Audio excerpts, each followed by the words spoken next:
Hello everyone and welcome back to class 19 in Translation 1 Summer 2020. Today we are going to study the translation of figurative language, i.e. the translation of metaphors.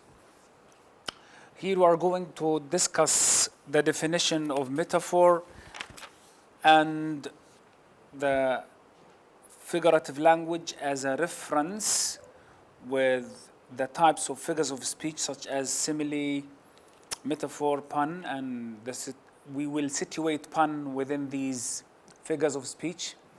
Also, we are going to talk about the types of metaphor, which are 7 types of metaphor: dead metaphor, cliche metaphor, standard metaphor, adapted metaphor, cultural metaphor, recent metaphor, and original metaphor.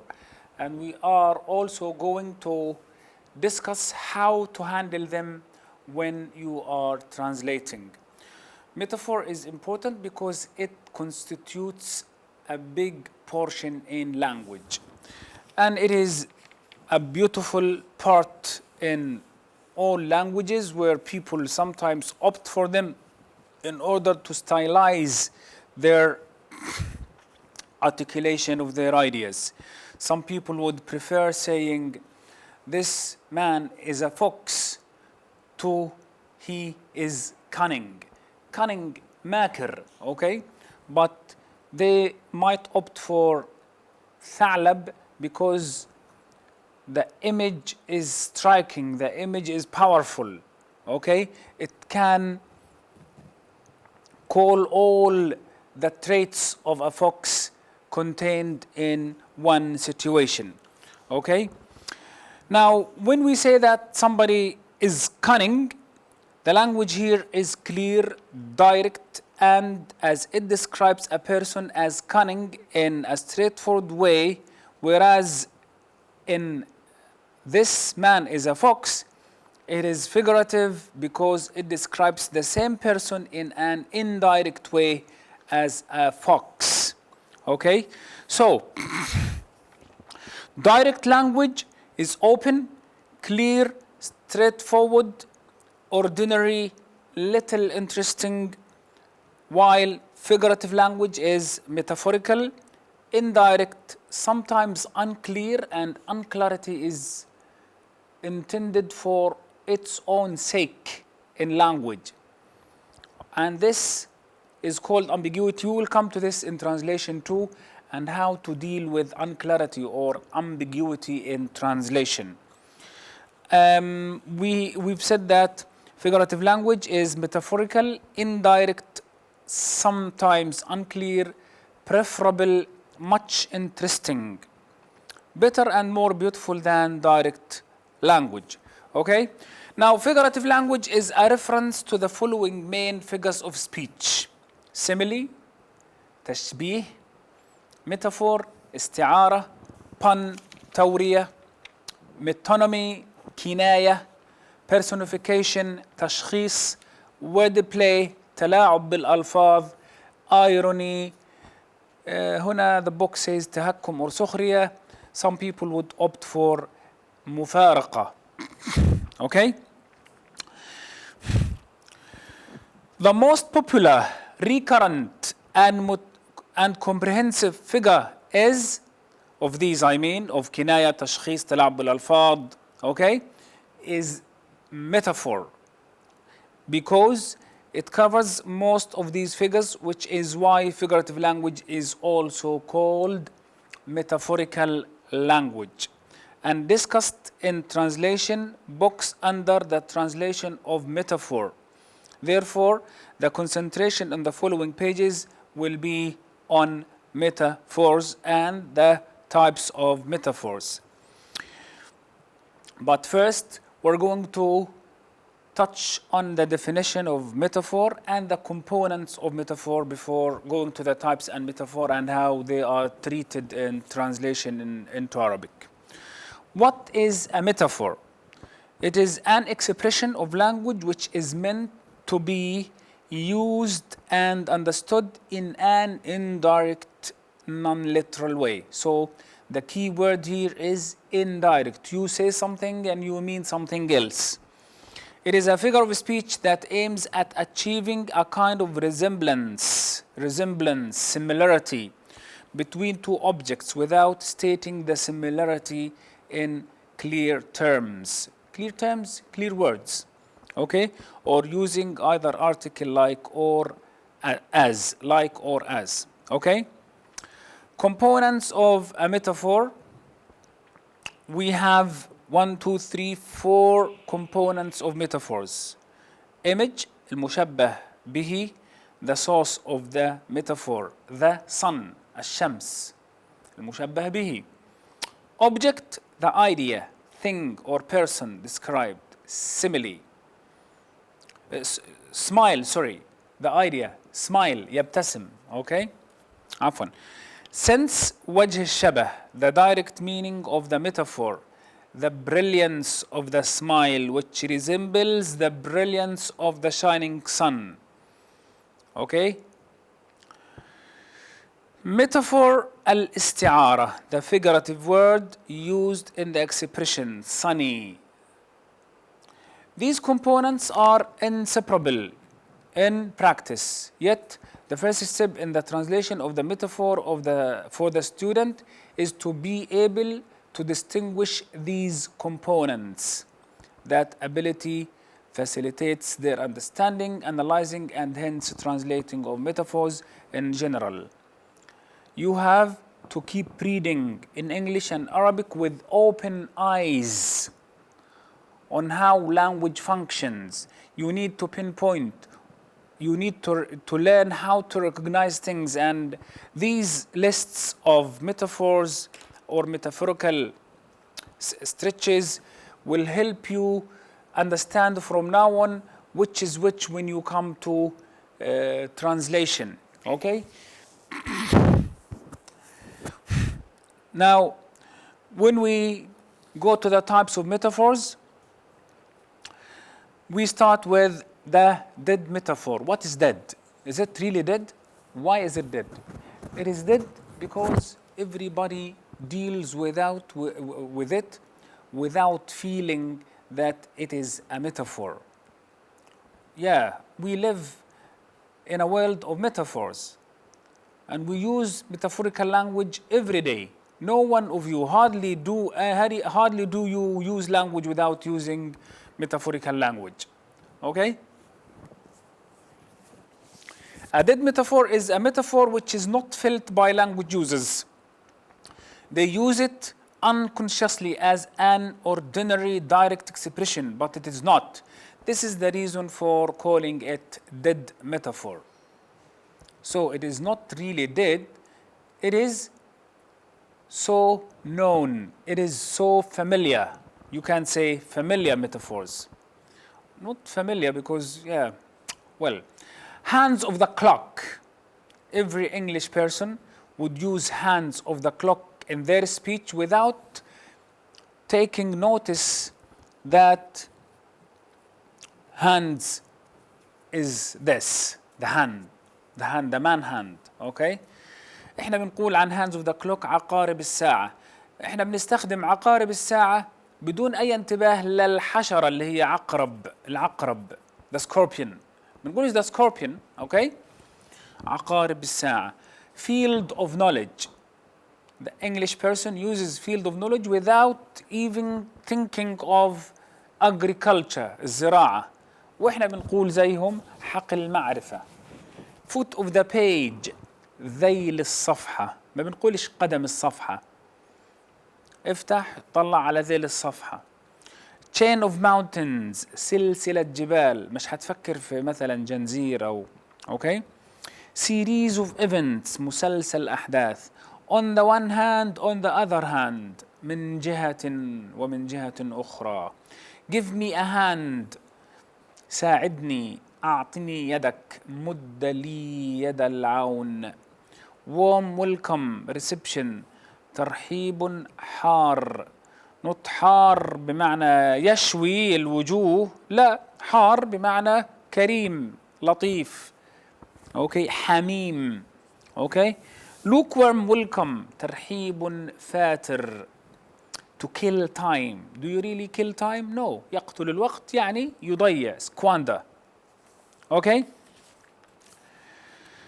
Plenty of examples of these metaphors exist in nearly all languages, including English and Arabic. What is the problem of the translation of these dead metaphor? Okay? In fact, there is no problem. You just need to check a dictionary, and the dictionary will give you the meaning. Okay? They are close to direct language for the students and may be translated unconsciously by them as such, especially when they find equivalent dead metaphors in Arabic, as the above examples confirm. Hands, عقارب, field, حقل, foot, ذيل, chain, سلسلة. All these can be easily found in dictionaries.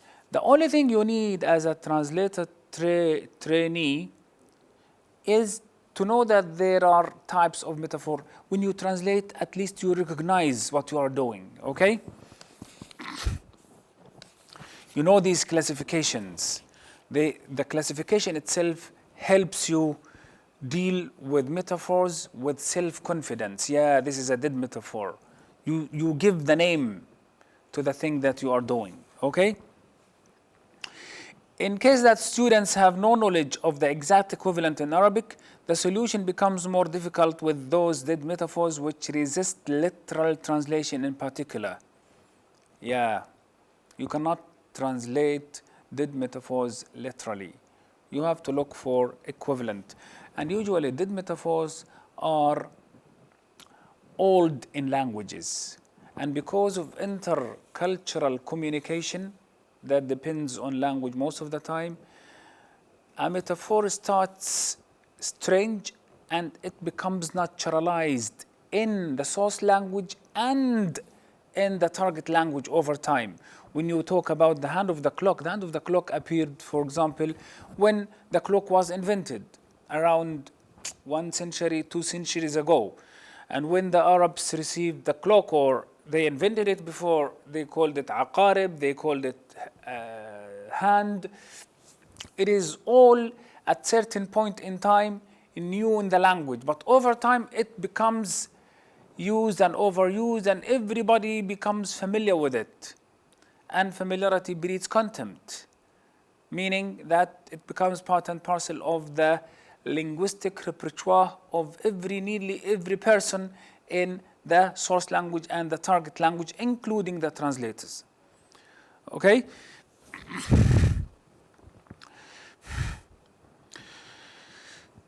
Cliche metaphors. This is the second type. Cliche metaphors are popular, well-known, and used daily and frequently. They are like dead metaphors, but they are mostly informal. في نهاية المطاف, at the end of the day. هو رجل في الدنيا ورجل في القبر. كيف بنقول, he is one foot in the grave. على شفا حفرة من الموت. على شفا حفرة من الموت هذه formal translation له informal cliche metaphor. Okay? رجل في الدنيا ورجل في القبر أسلم نوعا ما. Head over heel in love. When you try sometimes to describe how a person is soaked in love, you say he or she is head over heel in love. غارق في الحب من رأسه حتى أخمص قدميه. To wipe the floor with someone. To wipe. يمسح. To wipe the floor with someone يعني يمسح الأرض بفلان. Informal, cliche. وفي الحقيقة ما بيمسح فيه الأرض. Okay? He doesn't literally wipe the floor with him. He just reproaches him. Okay? Blames him severely. Okay? She is busy up to her ears. هي مشغولة حتى أذنيها. ما عندها وقت تحك راسها. Yeah, that would be fine.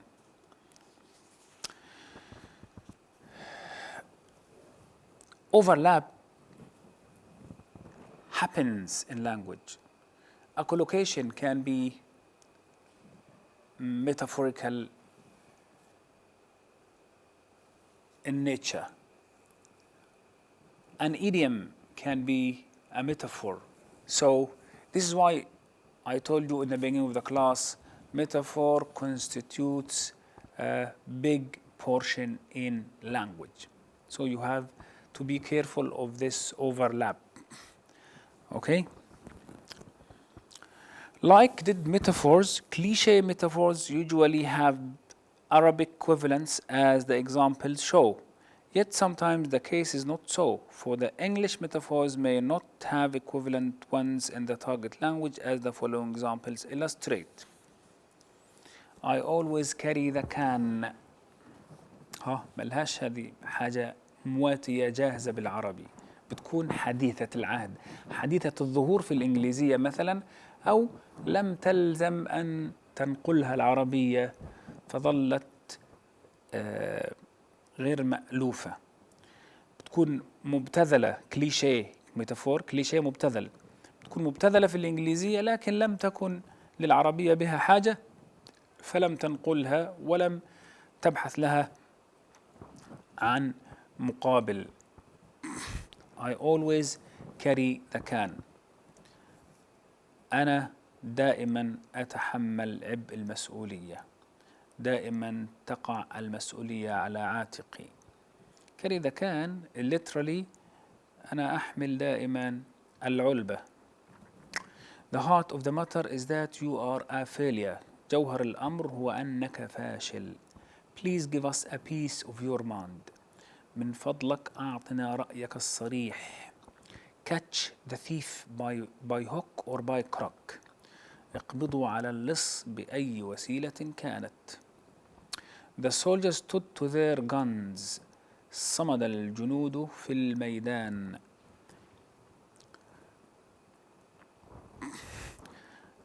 Now, can in the first language, in the first sentence, وعاء.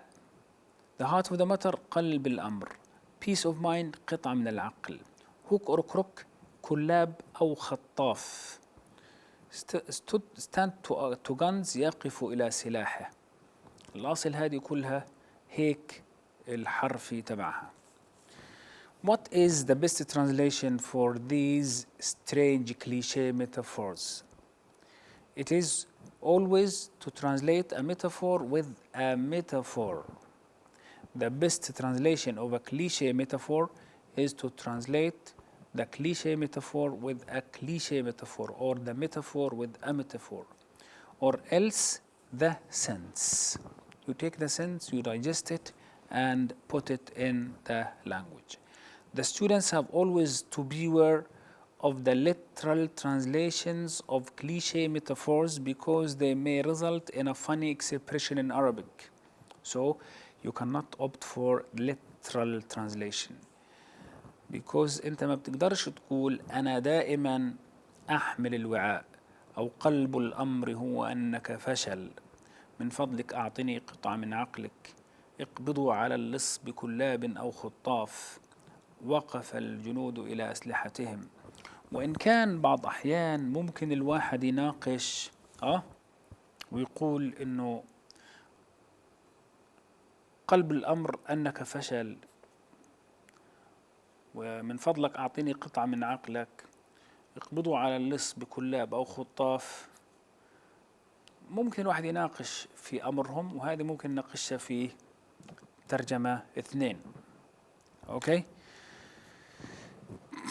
Although the writer believes that they are funny, strange or unclear Arabic statements. ما هو في البداية الأشياء بتبدأ unclear and then they become clear. Okay, the hands of the clock كانت unclear بدايتها، بس مع الاستخدام بتصير مألوفة. من وين أخذوها الإنجليز الله أعلم. من وين إحنا العرب أخذنا عقارب الساعة؟ عقارب الساعة is extremely strange. Extremely strange. Now it's extremely strange. لكن معمول بها، مجازة في اللغة، مستخدمة، وخطأ مش خطأ تاريخي، لأن اللغة بيقولوا تاريخ اللغة هو تاريخ أخطائها. هنا بنتكلم عن الأكسبتابيليتي، المقبولية. أوكي. The third type of metaphor is the standard metaphors. استعارات معيارية. And these are the most established type of metaphors. They are mostly formal, respected, and frequently used in standard language in particular. We have 10 examples. Ray of hope, throw light on, keep the pot boiling, hawks and doves. His wife wears the trousers. He is a hen-pecked husband. Widen the gulf between them. If you can't beat them, join them. That high building is a white elephant. We are in a vicious circle. تعال نشوف كيف بنترجمهم. Ray of hope، بريق أمل، بصيص أمل. Throw light on، يلقي الضوء على، يسلط الضوء على. Keep the pot boiling، أبقي على الحديد حاميا. Hawks and doves، صقور وحمائم. His wife wears the trousers، زوجته مسترجلة. عيش راجل، حامد ولد، حسن صبي. He is a hen-pecked husband، إنه زوج مقهور، زوج مذلول، مقموع، مغلوب على أمره. زوجته متسلطة.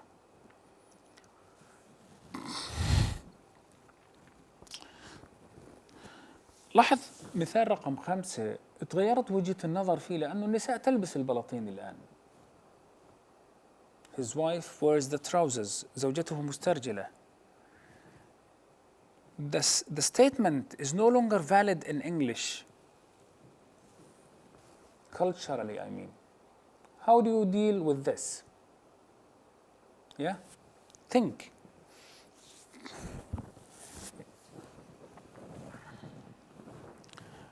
If you cannot beat them, join them.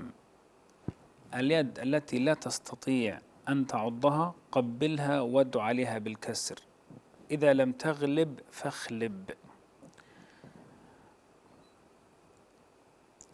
لاحظ هنا في ظلال معاني في رقم 8 هي خطورة الترجمة غير المستبصرة. If you can't beat them, join them. المثال واضح. إذا لم تهزمهم التحق بهم. As simple as that. لكن أنا ليش أروح أعطيها ظلال معاني بالعربي هي في الحقيقة مش موجودة، لا في عض ولا في تقبيل ولا في تماما ادوا عليها بالكسر أبدا، فيش ادوا عليها بالكسر.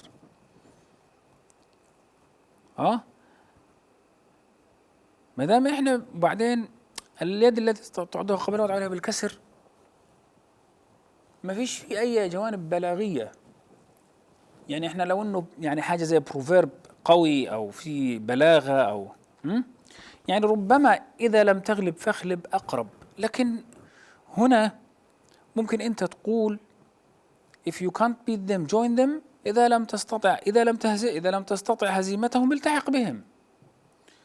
ممكن جدا، أساس إنه أنت بدكش تحط حاجات في النص العربي مش موجودة، يعني ما يكونش في مبالغة في النقل من equivalent ل equivalent or to strike equivalents to add things that or to overreact. You don't need to overreact، تبالغ في رد الفعل على إنه أنت لا لازم. هذا البناء الشاهق مشروع باهظ خاسر. ترجمة: That high building is a white elephant. يعني أنا مش بقبلش تماما إنه أقول زي ما الكتاب بيقول الجنازة كبيرة والميت فار. We are in a vicious circle. نفس الكلام. Vicious is more than مفرغة. إننا في حلقة مفرغة. Vicious is more troubling than مفرغة. Anyway,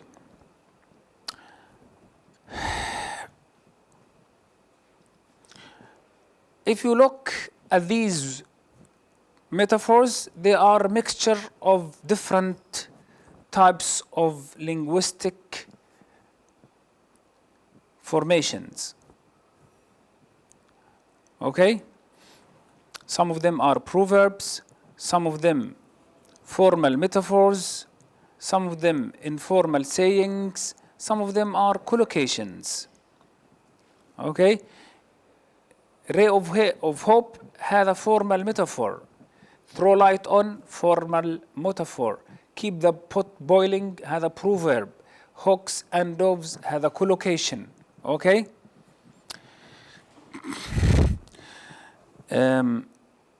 His wife wears trousers, informal saying. He is a hen-pecked husband, informal saying. Okay? Widen the gulf between them, formal metaphor. If you can't beat them, join them, proverb. That high building is a white elephant, proverb. 2, okay? We are in a vicious circle, collocation. You can see the overlap of a metaphor, of a formal metaphor, of a collocation. All these are very important to pinpoint when you translate.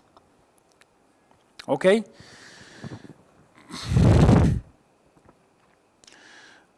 Number 4, adapted metaphors, which are translated by Dr. Ghazala as استعارات مقتبسة.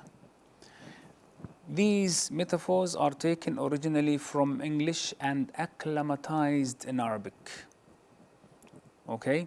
They are naturalized in Arabic. Usually they don't pose a difficult problem in translation because they are retained exactly as they are in the source language without changing their original image. Their literal, straightforward translation is therefore possible. We have 5 examples. The ball is in their court now. الكرة في ملعبهم الآن. To sow division between them. يزرع الشقاق بينهم. A massacre of goals. مجزرة أهداف. Crisis, massacre, massive sale. تخفيضات كارثة. هائلة. Massive sale. He holds all the cards. يمسك بالأوراق كلها. How do you translate these? Direct translation is usually the best method. Yet, student must be careful to understand words in their proper sense. For example, court cannot be محكمة. Court here means ملعب. Okay? Although the popular meaning of court is محكمة. كورت بيجي معناها بلاط، بس مشي بلاط البلاط تبع البيت، بلاط اللي هو البلاط الملكي. اوكي؟ the royal court البلاط الملكي. فبدك تكون انت منتبه. تنس كورت ملعب تنس. الآن احنا we will stop here and then we will go for cultural metaphors in the next class. What I want you to do is to make sure that you keep reading and reading with open eyes and mind when you look at how metaphor functions in your life.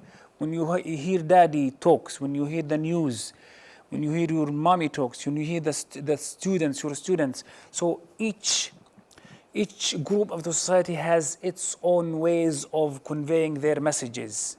Okay? And this is called register. Remember when we talked register and how Professor Baker defines it, you need to understand how register works, because each group of the society has its own discourse and therefore has its own ways of conveying messages through metaphorical language. Thank you for now. Please stay tuned.